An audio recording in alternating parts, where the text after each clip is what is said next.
conversando sobre como a ciência da classificação dos seres vivos está em constante evolução. Hoje não olhamos apenas para a forma externa dos organismos, mas também para aspectos fisiológicos, embriológicos, bioquímicos e ecológicos, que nos ajudam a entender o grau de parentesco evolutivo entre as espécies. E nos últimos anos, uma grande revolução ocorreu graças à comparação bioquímica do DNA, RNA e proteínas. Por que isso é tão importante? Porque o DNA acumula mutações em taxas conhecidas. Quanto maior a diferença entre o DNA de duas espécies, maior o número de mutações que ocorreram, e menor o parentesco evolutivo entre elas.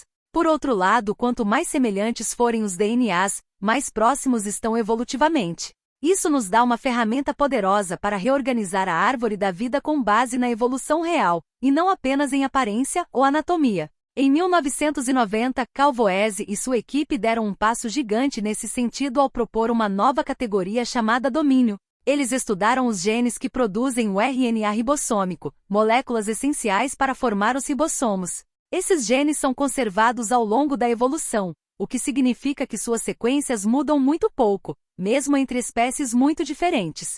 Comparando esses genes, eles descobriram que os procariontes não eram todos iguais, como antes se pensava, e que precisávamos de uma classificação mais refinada. Foi assim que surgiram os 3 domínios atuais. Bactéria, o domínio das eubactérias ou bactérias verdadeiras.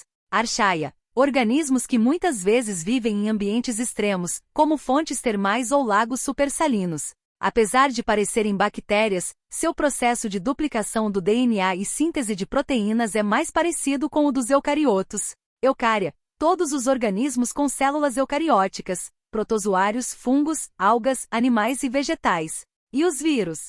Eles ficam de fora dessa classificação, pois são acelulares, ou seja, não possuem células. Como o tipo de célula é um critério fundamental na taxonomia, os vírus têm uma classificação própria. É interessante notar que a ciência da classificação está sempre em debate. Por exemplo, antes da proposta de Voese, Lynn Margulies e Karlene Schwartz, em 1982, sugeriram dividir o reino Monera em 2 sub-reinos, Eubactéria e Archaea, sem criar domínios.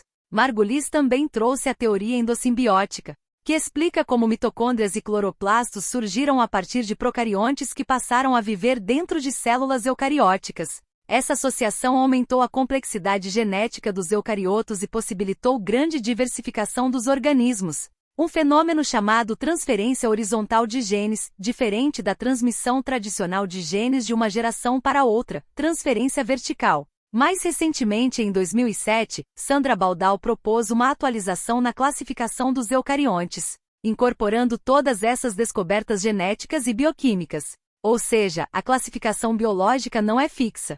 Ela muda conforme adquirimos novas informações sobre a vida, permitindo que entendamos melhor as relações evolutivas entre os seres vivos e a história da vida na Terra. Fascinante pensar que por trás de nomes e categorias, existe toda uma narrativa sobre como a vida se diversificou ao longo de bilhões de anos. Até nossa próxima conversa!